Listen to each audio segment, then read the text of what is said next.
खबरों की शुरुआत इस वक्त की बेहद अहम खबर के साथ जो कि दिल्ली से है। बीजेपी पार्लिमानी बोर्ड की मीटिंग में वज़ीर-ए-आज़म नरेंद्र मोदी ने कहा कि हम मुल्क के मुफाद में काम कर रहे हैं, कुछ लोग पार्टी के लिए लड़ रहे हैं, जबकि तरक्की बेहद ज़रूरी है और तरक्की के लिए अमन, यकजहती और इत्तेहाद ज़रूरी है। साबिक़ वज़ीर-ए-आज़म डॉक्टर मनमोहन सिंह का नाम लिए बगैर पीएम मोदी ने निशाना साधा और कहा कि कुछ लोगों को भारत माता की जय बोलने में दिक्कत है। तो इस वक्त की अहम खबर, बीजेपी पार्लिमानी बोर्ड की मीटिंग में वज़ीर-ए-आज़म नरेंद्र मोदी ने कहा कि हम मुल्क के मुफाद में काम कर रहे हैं, कुछ लोग पार्टी के लिए लड़ रहे हैं, जबकि तरक्की ज़रूरी है और तरक्की के लिए अमन, यकजहती और इत्तेहाद ज़रूरी है। साबिक़ वज़ीर-ए-आज़म डॉक्टर मनमोहन सिंह का नाम लिए बगैर पीएम नरेंद्र मोदी ने निशाना साधा और कहा कि कुछ लोगों को भारत माता की जय बोलने में दिक्कत है।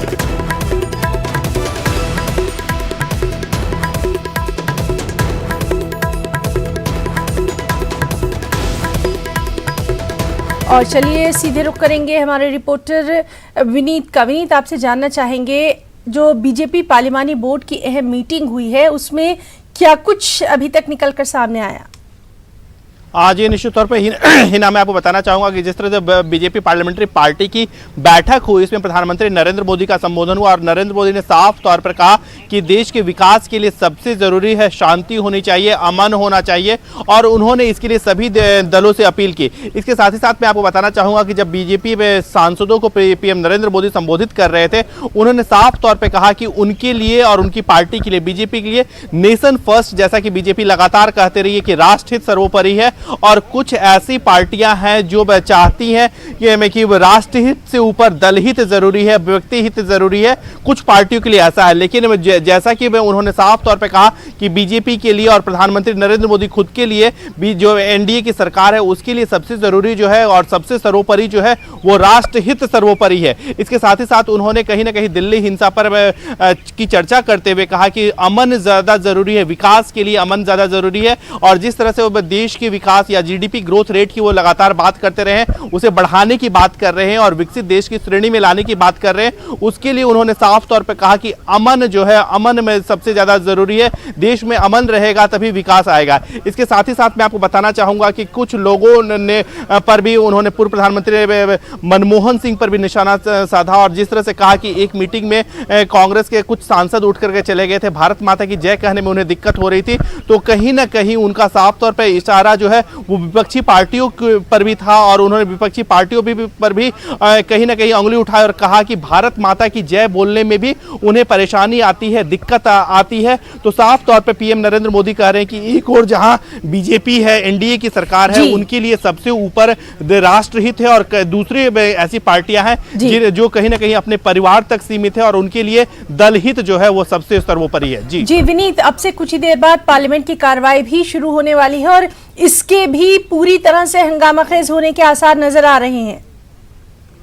जी मैं हिना, निश्चित तौर पर मैं आपको बताना चाहूंगा कि पार्लियामेंट की बैठक जो है वो अब से थोड़ी देर बाद शुरू होगी, 11 बजे शुरू होगी। उस वक्त जो है उसकी स्मूथ तरह से फंक्शन करे, सुचारू तौर पर संसद का सत्र चलता रहे, लोकसभा का सत्र सुचारू तौर पर चलता रहे, इसके लिए जो लोकसभा अध्यक्ष हैं ओम बिरला, उन्होंने सभी दलों के नेताओं के साथ बैठक की है और कोशिश की है कि एक कहीं ना कहीं आपसी सहमति बन सके कि सदन जो है वो सुचारू तौर पर चलता रहे। मैं आपको बताना चाहूंगा कि लोकसभा अध्यक्ष ने इसके लिए सभी दलों के नेताओं के साथ बैठक की है और कोशिश की है कि सदन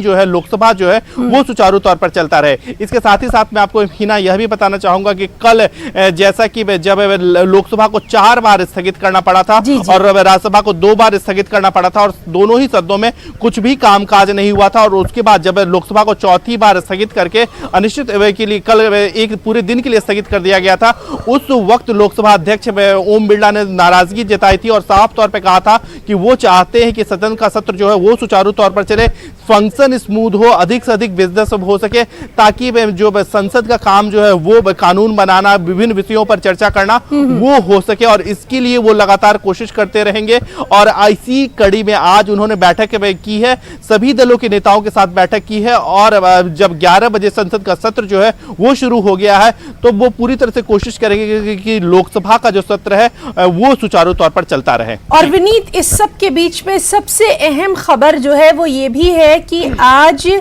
जो वज़ीर-ए-आज़म नरेंद्र मोदी हैं उनसे दिल्ली के सीएम अरविंद केजरीवाल मुलाकात करने वाले हैं। ये काफ़ी अहम मुलाकात मानी जा रही है, इसके बारे में भी तफसीलात चाहेंगे। आज ये निश्चित तौर पर अभी 11 बजे का ही कार्यक्रम था जब प्रधानमंत्री नरेंद्र मोदी से दिल्ली के चीफ मिनिस्टर अरविंद केजरीवाल मुलाकात करेंगे। हमने अरविंद केजरीवाल के जो सहयोगी हैं उनसे बात की, तब उनका साफ तौर पर कहना था कि कटसी मीटिंग है, क्योंकि जिस तरह से दिल्ली विधानसभा का चुनाव हुआ, दिल्ली विधानसभा चुनाव जीतने के बाद वो प्रधानमंत्री नरेंद्र मोदी से मुलाकात कर रहे हैं। लेकिन इसके साथ ही साथ मैं आपको बताना चाहूंगा कि जिस तरह से दिल्ली की स्थिति बनी हुई है और जिस तरह से दिल्ली के सीएम अरविंद केजरीवाल ने विभिन्न नेताओं के साथ मुलाकात की, केंद्रीय गृह मंत्री अमित शाह के साथ पिछले दिनों मुलाकात की थी, हरदीप पुरी जो दिल्ली के जो केंद्र सरकार के मंत्री हैं, अर्बन डेवलपमेंट मिनिस्टर हैं, उनके साथ मुलाकात की थी, और प्रधानमंत्री नरेंद्र मोदी से चुनाव जीतने के बाद, तीसरी बार मुख्यमंत्री बनने के बाद वो पहली बार मुलाकात कर रहे थे। हालांकि इसे औपचारिक मुलाकात कहा जा रहा है, कटसी कॉल कहा जा रहा है, लेकिन कहीं ना कहीं दिल्ली की जो स्थिति है, दिल्ली के विकास को लेकर के जरूरी है कि दिल्ली में शांति स्थापित हो। और जैसा कि प्रधानमंत्री नरेंद्र मोदी ने भी बीजेपी पार्लियामेंट्री पार्टी की बैठक में अपने सभी सांसदों को कहा कि शांति जरूरी है, विकास के लिए शांति जरूरी है, और तो कहीं ना कहीं चर्चा होगी, दिल्ली में शांति कायम करने को लेकर के चर्चा होगी, अमन को कायम करने को लेकर के चर्चा होगी। और जो अभी कुछ दिन पहले जो अशांति आई थी उसे खत्म करने को लेकर के निश्चित तौर पर यहाँ पर चर्चा होगी। तो बहुत बहुत शुक्रिया आपका अदा करना चाहेंगे तमाम तर जानकारी के लिए।